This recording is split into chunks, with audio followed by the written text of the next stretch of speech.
Two streaming giants, both stacked with content, both craving your attention. But here's the real question. Which one actually delivers? On the left, Peacock, home to live channels, NBC Classics, and the Premier League. On the right, Paramount Plus, the streaming hub for blockbusters, CBS hits, and exclusive originals. Let's skip the marketing speak and get right into what matters. We'll score each category with points, so you'll know exactly who edges out the win at the end. And trust me, the results might just surprise you. Here's a fast mind map of what we're going to cover. Price, content library, live channels and sports, device compatibility and ease of use, offline viewing, and, originals and big franchises. Each one matters depending on what you binge or just have playing in the background, right? Okay, kicking things off with price. Picture this. Peacock actually gives you a free tier. Yep, totally. No card needed, just a rotating selection, which is, honestly, kind of rare these days. They do monthly, starting at $7.99, and have a 25% student discount. But their top Premium Plus tier, it's $13.99 a month, so not exactly pocket change. Plus, the days of free trials, gone. Now, switch over to Paramount Plus. So they're a little more old school here. No free permanent tier, but hey, you get a 7-day free trial. Top tier plan is cheaper, $12.99 a month. And annual subscriptions are usually a better deal. Students get a discount too. If you like dipping your toe before you commit, Paramount's kind of more inviting, so winner for value here. Paramount Plus. Next up, content library. Peacock leans hard into comfort TV. Think The Office, Parks and Rec, Universal movies, Premier League matches, plus a sprinkle of WWE, Bravo, and Hallmark exclusives. But their originals section, it's fine. Not exactly jam-packed or filled with jaw-droppers like some other services.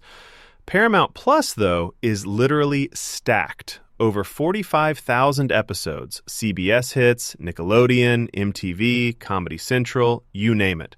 And if you level up to premium with Showtime, boom, you get prestige dramas and cult sci-fi with Star Trek, Yellowstone, even Halo.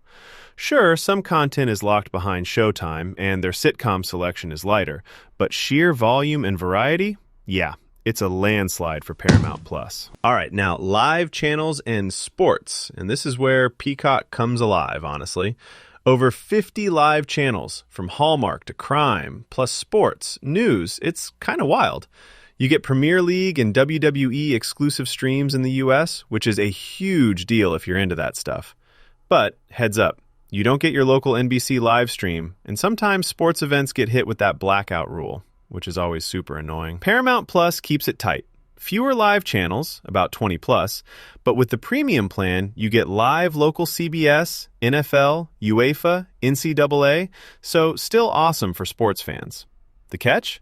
CBS locals only unlock at the top tier. So if live variety's your thing, Peacock straight up wins. Oh, and here's something cool, just in case you didn't know. Peacock is literally the only major streaming service in 2025 that's still rocking a permanent free tier. So even if you don't want to pay, there's always something to watch if you pop in and check what's fresh. Moving on to device compatibility and ease of use. Okay, get this. Peacock works on almost every device. Smart TVs, game consoles, streaming sticks, phones, web browsers. Their app just feels smooth. Everything's kind of where it should be, and people rave about the UI.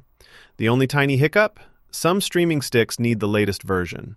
Paramount Plus holds up well here, supports pretty much all modern devices, and their accessibility options have actually gotten way better, so props for that. It's just, their app can get kind of glitchy, at least according to user reports. It's not a deal breaker, but if you want pure smoothness, Peacock takes it here. Offline viewing. This is where it gets interesting. Peacock technically lets you download stuff, but only if you're on premium, and limits you to 25 titles at once. Plus, there are pretty strict expiration rules, so not exactly a binge dream. Paramount Plus, though? If you've got premium or Showtime add-on, you can download anything up to your device storage, no actual hard cap. Of course, downloads expire if you ignore them too long, but, who waits weeks to watch their shows, right? So for travel or off-the-grid binging, Paramount Plus wins hands down. Last major category, originals and big franchises. Now, this one's actually a bit of a toss-up. Peacock has some solid NBC originals like Poker Face and The Traitors, plus they locked in exclusives for Fast and Furious, Jurassic Park, and even Harry Potter. On the flip side, Paramount Plus loves going big. Halo, Star Trek, all those Taylor Sheridan dramas, plus Showtime's prestige stuff. If you get the add-on, of course. Most of their originals lean newer. Not a ton of classic reboots, but in terms of franchise energy, both bring some serious heat. Honestly, it's a tie. Depends what you're obsessed with. Now, let's lay everything out visually with a radar chart. Just makes those strengths and weaknesses pop. Paramount Plus kind of dominates in price, content, and offline viewing, especially if you want more shows and downloads. But Peacock slams it in the live channels and general app experience. So you can see, it really depends which things matter most to you. Bottom line, if you live for live TV, comfort shows, and want to sneak in with zero commitment, Peacock is a super chill pick, honestly. But if you're chasing big franchises, blockbusters, and maximum content variety, especially sports, Paramount Plus is absolutely where it's at. Your best bet? Think about what you rewatch most and go for the service that feels more like your vibe. If you dug this breakdown and want more streaming showdown-style reviews, hey, hit that bookmark button. There's always another binge